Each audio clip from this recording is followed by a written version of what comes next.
ஒவ்வொரு மனிதனுடையதான வாழ்க்கையிலுமே சோதனைகள் தவிர்க்க முடியாத ஒன்றாக காணப்படுகிறது. அவர்கள் ஐஸ்வர்யவான்களாக இருக்கட்டும், அது அதிகமாக படித்தவர்களாக இருக்கட்டும், ஏழைகளாக இருக்கட்டும், ஒன்றுமே இல்லாதவர்களாக இருக்கட்டும், அவருடைய வாழ்க்கையிலே சோதனைகள் நிச்சயமாகவே வருகிறதான ஒன்றாக இருக்கிறது. ஆனால் அப்படிப்பட்டதான சூழ்நிலைகளிலே எந்த அளவுக்கு சோதனைகள் வருகிறது என்கிறது அர்த்தமல்ல. அதை எவ்வாறு கையாளுகிறோம் என்கிறது மிகவும் முக்கியமானது. பிரியமான தேவ ஜனங்களே, இந்த வேளையிலே யாக்கோபு 1வது அதிகாரம் வசனம் 12 சோதனைகளை சகித்தல் என்கிறதான தலைப்பிலே கொஞ்ச நேரம் நாம் வெகு விரைவாக தியானிக்க போகிறோம். இந்த அதிகாரத்தின், அதாவது இந்த வசனங்களுடையதான பின்னணியத்தை பார்க்கிறதான போது யாக்கோபு இந்த நிருபத்தை எழுதுகிறார். யாருக்கு எழுதுகிறார் என்று சொன்னால், பல இடங்களிலும் கிறிஸ்துவின் நிமித்தமாக பிரிந்து சிதறி கிடக்கிறதான விசுவாசிகள் இப்போது பலவிதமான பாடுகள் வழியாக, வேதனைகள் வழியாக சென்று கொண்டிருக்கிறார்கள். அப்படி பாடுகளையும் துயரங்களையும் அவர்கள் சந்திக்கின்றதான போது பலவிதமான கேள்விகள் அவர்களுக்குள்ளதாக எழும்புகிறது. பலவிதமான சந்தேகங்கள் அவர்களுக்குள்ளதாக எழும்புகிறது. என்னுடைய கிறிஸ்தவ வாழ்க்கை அது உண்மையாகவே கிறிஸ்தவ வாழ்க்கையாக இருக்கிறதா? அல்லது நான் இயேசுவை பின்பற்றுகிறதுனால் அவர் என்னை நேசிக்கின்றாரா? நான் ஏன் என்னுடைய வாழ்க்கையில் இப்படிப்பட்டதான சோதனைகள் வழியாக கடந்து செல்ல நேரிடுகிறது? இப்படிப்பட்டதான வேதனைகள் வழியாக கடந்து செல்ல நேரிடுகிறது? இப்படிப்பட்டதான பாடுகள் வழியாக கடந்து செல்ல நேரிடுகிறது என்கிறதான பலவிதமான குழப்பங்கள் நிறைந்ததான கேள்விகள் அவர்களுக்குள்ளதாக எழும்புகிறது. இவர்களை ஊக்கப்படுத்தும் வண்ணமாக எழுதுகிறதான நிருபம்தான் இந்த யாக்கோபு நிருபமாக இருக்கிறது. நான் படித்ததான இந்த வசனம் ஒரு மிகவும் முக்கியமான வசனமாக இருக்கிறது. சிறிய வசனம்தான், ஆனா அதிகமான பகுதிகள் இதற்குள்ளதாக காணப்படுகிறது. இந்த வசனம் சொல்லுகிறது, சோதனைகளை சகிக்கிறதான மனிதன் பாக்கியவான், அவன் உத்தமன் என்று விளங்கின பின்பு கர்த்தர் தம்மிடத்தில் அன்பு கூறுகிறவர்களுக்கு வாக்குத்தத்தம் பண்ணினதை பெறுவான் என்று வேதம் சொல்லுகிறது. எதற்காக சோதனைகள் நம்முடைய வாழ்க்கையிலே கடந்து வருகிறது? சோதனைகள் எப்போது நம்மை அழிப்பதற்கு வருகிறது இல்லை. தேவன் அவற்றை பயன்படுத்தி நம்முடைய விசுவாசத்தை சோதித்து, நம்முடைய குணநலன்களை வளர்த்து, நம்மை அவரிடம் இன்னும் நெருக்கமாக கொண்டு வந்து தம்முடைய நித்திய வெகுமதிக்காக நம்மை அவர் ஆயத்தப்படுத்துகிறவராக காணப்படுகிறார். இந்த வசனத்திலிருந்து சோதனை சகிக்கிறவன் எப்படிப்பட்டவன், சோதனையை சகிக்கிறவனுக்கு கிடைக்கின்றதான பலன், இந்த இரண்டு காரியங்களை நாம் இன்றைக்கு பார்க்க போகிறோம். சோதனையை சகிக்கிறவன் எப்படிப்பட்டவன்? அதே வசனம் சொல்லுகிறது பாருங்கள். சோதனையை சகிக்கிறவன் அவன் பாக்கியவான் என்று சொல்லுகிறது.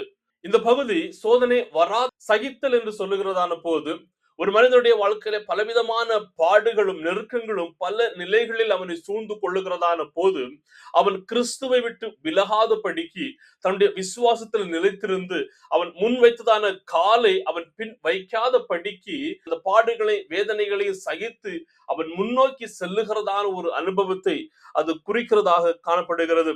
சோதனை என்பது நம்முடைய வாழ்க்கையிலே அது நம்மை அழிக்கிறதற்கு வருகிறது இல்லை. தேவன் நம்மை வடிவமைக்கும்படியாக நம்முடைய வாழ்க்கையிலே கடந்து வருகிறதான ஒரு வாய்ப்பாக நாம் அதை பார்க்க முடியும். பிரியமான தேவ ஜனங்களே, நாம் எல்லாருடையதான வாழ்க்கையிலுமே சோதனை கடந்து வரும். ஆனா நீங்களும் நானும் ஒன்றை புரிந்து கொள்ள வேண்டும். நாம் சோதனைகளை நாம் சந்திக்கின்றதான போது நாம் மிகவும் விலையேறப்பட்டவர்களாக இருக்கிறோம். நாம் பாக்கியவான்களாக இருக்கிறோம். ஒருவேளை பலவிதமான சோதனைகளாக இருக்கலாம். வியாதிகள், பலவீனங்கள், போராட்டங்கள், கண்ணீர்கள், குடும்பத்தை குறித்ததான கவலைகள், பிள்ளைகளை குறித்ததான கவலைகள் என்று சொல்லி பலவிதமான சோதனைகளாக இருக்கலாம். அது உற்றார் உறவினர்கள் உங்களை நெருக்கலாம், அல்லது உங்களை அவமானப்படுத்தலாம். உங்களுடைய வாழ்க்கையில ஏன் ஒரு நன்மை நடைபெறவில்லை என்கிறதான கேள்விக்குறிகளோடு உங்களை கிண்டலடிக்கலாம். ஆனால் அந்த நிலையிலும் நீங்கள் சகிக்கிறீர்கள் என்று சொன்னால் நீங்கள் பாக்கியவான்களாக காணப்படுகிறீர்கள். ரோமர் 5வது அதிகார வசனம் 3-5 வரையிலும் பார்க்க முடியும். உபத்திரவம் பொறுமையை உண்டாக்குகிறது. 1 பேதுரு 1வது அதிகார வசனம் 6-7 வரையிலும் சொல்லுகிறது, விசுவாசம் அக்னியிலே அது புடமிடப்படுகிறது. அது புடமிட்டு உத்தம் என்று விளங்கினதான பின்பு மிகவும் விலை உயர்ந்ததாக காணப்படுகிறது. சங்கீதம் 34:19 சொல்லுகிறது, நீதிமானுக்கு அநேக துன்பங்கள் வரும், ஆனாலும் கர்த்தர் அவைகள் எல்லாவற்றிலும் இருந்து அவரை விடுவிக்கிறவராக காணப்படுகிறார். ஒரு தங்கம் நெருப்பிலே சுட்டரிக்கப்படுகிறது, அதுபோல விசுவாசியும் சோதனைகள் வழியாக அவன் பரிசுத்தமாக்கப்படுகிறான். எனவே சோதனைகள் வருகிறதான போது கவலைப்பட வேண்டாம். என்று சொன்னால் நீங்கள் ஆசீர்வதிக்கப்பட்டவர்கள், பாக்கியவான்களாக காணப்படுகிறீர்கள். இரண்டாவதாக அதே வசனம் சொல்லுகிறது, சோதனையை சகிக்கிறவன் எப்படிப்பட்டவன் என்று சொன்னால், சோதனையை சகிக்கிறவன் உத்தமன் என்று அவன் விளங்குகிறவனாக இருக்கிறான் என்று அதே வசனம் நமக்கு கற்றுக் கொடுக்கிறது. உத்தமன் என்று விளங்குதல் என்றால், தேவனுக்கு முன்பதாக உண்மைத்தனமாக நாம் நிற்கிறதை அது நிரூபிக்கிறதான ஒன்றாக காணப்படுகிறது. அதாவது, இவன் என்னுடைய சத்தத்துக்கு செவி கொடுக்கிறவன், என்னுடைய இருதயத்திற்கு ஏற்றவன், தன்னுடைய விசுவாசத்தில் நிலைத்து நிற்கிறவன் என்கிறத தேவன் நம்முடைய வாழ்க்கையில் அவர் ஏற்றுக்கொள்ளுகிறதான ஒரு தன்மையாக காணப்படுகிறது. அதாவது, மனிதர்களிலிருந்து நாம் பெறுகிறதான ஒரு பாராட்டு அல்ல, தேவனிடம் இருந்து பெறுகின்றதான ஒரு பாராட்டாக அது காணப்படுகிறது. தேவன் நம்மை சோதிக்கிறது நாம் உத்தமர்கள் என்று அவருக்கு தெரியாததால் அல்ல, ஆனால் நம்முடைய விசுவாசம் நம்முடைய வாழ்க்கையிலிருந்து வெளிப்படுவனமாக காணப்படுகிறது. தேவன் ஆபிரகாமை சோதித்தார். தன்னுடைய ஒரே குமாரனாகிய ஈசாக்கை பலியிடும் வண்ணமாக கேட்கிறார். ஆபிரகாம் சோர்ந்து போகவில்லை, பயப்படவில்லை. மாறாக தேவ சத்தத்துக்கு கீழ்ப்படிந்து அந்த சோதனைகளை அவர் மேற்கொண்டவராக பார்க்க முடியும். யோபுடைய வாழ்க்கையிலே பலவிதமான சோதனைகள் வந்தது. இருந்தது எல்லாமே அழிந்து போனது. கடைசியில வியாதி பலவீனம் அவரை தாக்குகிறது. அந்த சோதனையிலும் அவர் நிலை கொண்டவராக இருக்கிறார். வேதம் சொல்லுகிறது, அவன் உத்தமனாக காணப்படுகிறான் என்று தேவன் அவருக்கு சாட்சி கொடுக்கிறார். இன்றைக்கு நம்முடைய வாழ்க்கையிலையும் நம்முடைய சோதனைகள் மத்தியில், நம்முடைய வேதனைகள் மத்தியில் தேவன் நம்மை உத்தமர்கள் என்று அவர் சாட்சி கொடுக்கிறாரா, அல்லது நான் அறியேன் என்று சொல்லி அவர் சொல்லுகிறவராக இருக்கிறார்கள்? சோதனைகள் நமது குணத்தையும் நமது விசுவாசத்தின் ஆழத்தையும் வெளிப்படுத்துகிறதாக இருக்கிறது. 1 பேதுரு 1:7 சொல்லுகிறது, அழிந்து போகிற பொன் அக்கினியினாலே சோதிக்கப்படும், அதை பார்க்கிலும் அதிக விலையேறப்பட்டதாய் இருக்கிற உங்கள் விசுவாசம் சோதிக்கப்பட்டு இயேசு கிறிஸ்து வெளிப்படும் போது உங்களுக்கு புகழ்ச்சியும் கனமும் உண்டாயிருக்கும் என்று சொல்லி, தேர்வு எழுதுகிறதற்கு, அதாவது எக்ஸாமுக்கு செல்லுகின்றதான ஒரு மாணவன் அவன் தன்னை பல வழிகளிலே அவன் தன்னை ஆயத்தப்படுத்தி கடந்து செல்லுகிறான். அவன் அந்த பாடத்திலே மிகவும் தெளிவாக படித்து அவன் புரிந்து கொள்ளுகிறவனாக இருக்க வேண்டும். எக்ஸாமுக்கு என்று சொல்லி தன்னுடைய மனதை அவன் ஆயத்தப்படுத்திக் கொள்ள வேண்டும். அப்படி எல்லாவற்றையுமே அவன் ப்ரிப்பேர் பண்ணி அந்த எக்ஸாமை அவன் எழுதி வெற்றி பெற்றால் மாத்திரமே அடுத்த வகுப்புக்கு நேராக அவன் கடந்து செல்ல முடியும். அதே போலதான் நம்முடைய கிறிஸ்தவ வாழ்க்கையிலும் சோதனைகள் வேதனைகள் வருகிறதான போது நாம் அதை தாண்டி கடந்து செல்லுகிறதான போதுதான் நம்முடைய விசுவாசமும் நம்முடைய கிறிஸ்தவ வாழ்க்கையும் முதிர்ச்சி அடைகிறதாக காணப்படுகிறது. சோதனைகளின் மத்தியிலும் வேதனைகளின் மத்தியிலும் இன்னைக்கு நீங்களும் நானும் உத்தமர்கள் என்று சொல்லி விளங்குகிறோமா, அல்லது நாம் நம்முடைய வாழ்க்கையை கிறிஸ்தவ வாழ்க்கையை விட்டு விலகி செல்லுகிறவர்களாக இருக்கிறோமா? இன்றைக்கு நாம் உத்தமர்கள் என்று சொல்லி விளங்க வேண்டியது மிகவும் அவசியம். மூன்றாவது, சோதனையை சகிக்கிறவன் எப்படிப்பட்டவன் என்று சொன்னால், சோதனையை சகிக்கிறவன் கர்த்தரிடத்தில் அன்பு கூறுகிறார். இதே வசனம் நமக்கு கற்றுக் கொடுக்கிறது. கர்த்தர் தமிழத்தில் அன்பு கூறுகிறவர்களாய் இருக்கிறவர்களுக்கு கர்த்தரிடத்தில் அவன் அன்பு கூறுகிறவனாக காணப்படுகிறான். யாக்கோபு சோதனையை சகிக்கிறவர்களில் ஒரு முக்கியமான அடையாளத்தை இங்கு கூறுகிறார். அவர்கள் எப்படிப்பட்டவர்கள் என்று சொன்னால், அவர்கள் தேவனை அதிகமாக நேசிப்பார்கள், தேவனை விட்டு விலகி செல்ல மாட்டார்கள், தேவனை விட்டு தூரம் போக மாட்டார்கள், தேவனை பற்றி குறை சொல்ல மாட்டார்கள், தங்களுடைய வாழ்க்கையிலே முறுமுறுக்க மாட்டார்கள், தேவனை பற்றி தேவன் எனக்கு இப்படி செய்தார் என்று பிறரிடத்தில் சொல்ல மாட்டார்கள். மாறாக தேவன் மீது இன்னும் அதிகமாக அளவற்ற அன்பும் பாசமும் நேசமும் கொண்டவர்களாக காணப்படுகிறார்கள். கஷ்டங்கள் வரும்போது வேதனைகள் வரும்போது அவர்கள் தேவனை இன்னும் அதிகமாக உயர்த்த ஆரம்பிக்கிறார்கள், அதிகமாக தேவனை நேசிக்க ஆரம்பிக்கிறார்கள்.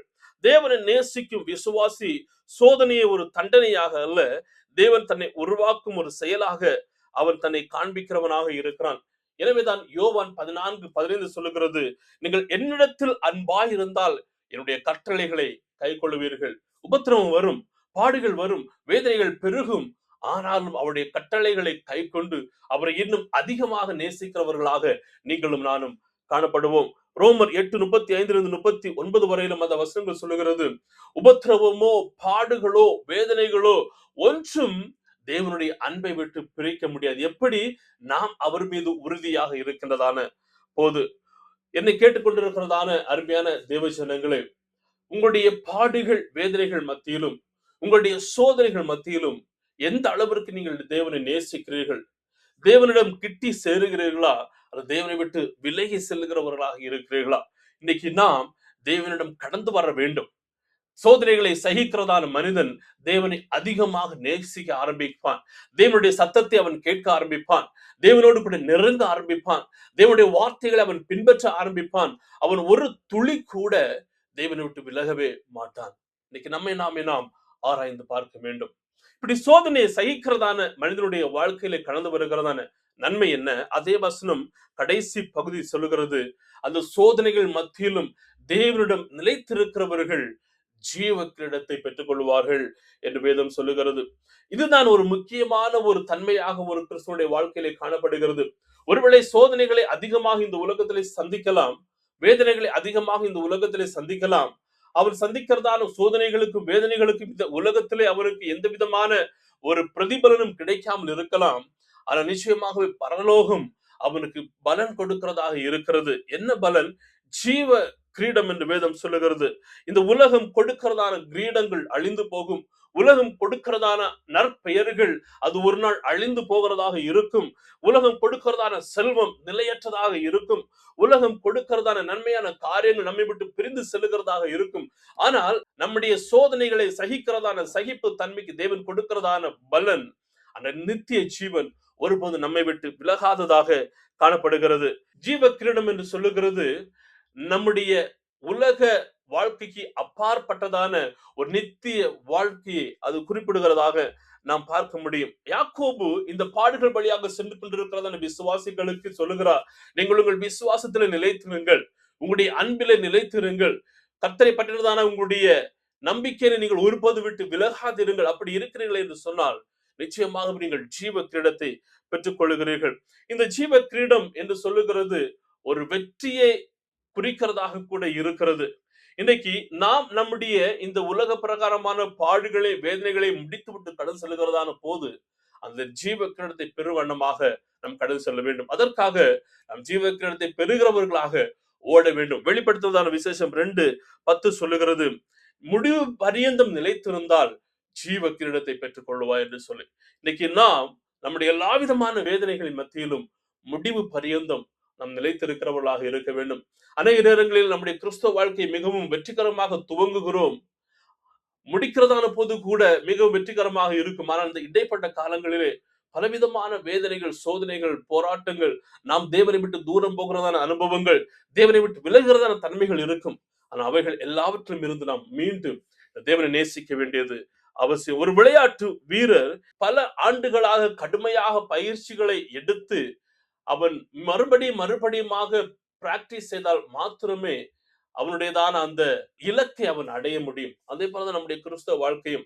கிறிஸ்தவ வாழ்க்கை என்று சொல்லுகிறது, இயேசுவை ஏற்றுக்கொண்டதான உடனே நேரடியாக நமக்கு நல் வாழ்க்கை அமையும் அல்லது நல் செயல்கள் நடக்கும், எந்த விதமான துன்பங்கள் சோதனைகள் வராது என்று அல்ல.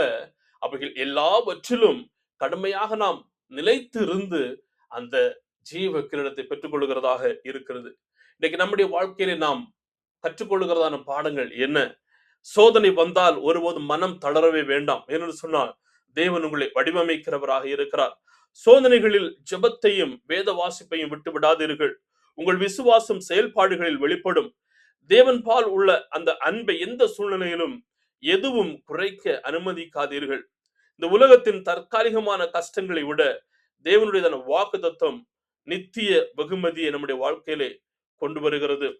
யாக்கோபு 1:12 அது ஏதோ ஒரு வசனம் மட்டுமல்ல, நம்முடைய கிறிஸ்தவ வாழ்க்கையின் வளர்ச்சிக்கான ஒரு முக்கியமான வாக்குத்தத்தமாக காணப்படுகிறது.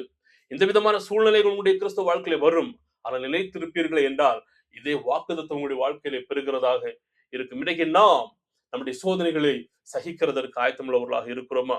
நாம் சிந்திக்க முடியாத அளவிற்கு பலவிதமான வேதனைகள் நம்முடைய வாழ்க்கையில் இருக்கும். ஆனால் அவை எல்லாவற்றிலும் இருந்து நாம் சகிக்கிறோம் என்று சொன்னால், பொறுமையோடு இருக்கிறோம் என்று சொன்னால், ஒரு நாள் தேவன் நம்மை கனம் பண்ணுகிறவராக இருப்பார். தேவன் நம்மை உயர்த்துகிறவராக இருப்பார். இந்த உலகத்தில் நம்மை மிகவும் வெற்றியாளர்களாக வாழ வைப்பார். அதற்கு அப்புறமா நித்திய வாழ்க்கையும் அவர் நமக்கு வெற்றிகரமாக கொடுத்து அவருடைய ராஜ்யத்தில் சேர்த்துக் கொள்கிறவராக இருப்பார். எனவே சோதனைகளை சகித்துக் கொள்ளுவோம். கர்த்தருக்காக நாம் வாழ்கிறதிலே முன்னேறி ஜீவிக்கிறவர்களாக இருப்போம். சோதனையை சகிக்கிறவர்கள் பாக்கியவான்கள், அவர்கள் உத்தமர்கள் என்று விளங்குகிறார்கள், தேவனை அதிகமாக நேசிக்கிறார்கள். இவைகள் எல்லாம் பின்பற்றுகின்றதான போது ஜீவ கிரீடத்தை பெற்றுக் கொள்வார்கள். கர்த்தர் தாமே உங்கள் ஒவ்வொருவரையும் ஆசீர்வதிப்பாராக. தேவ சமாதானம் உங்களோடு இருந்து உங்கள் வழிநடத்தட்டும். ஆமென். ஆமென். God bless you.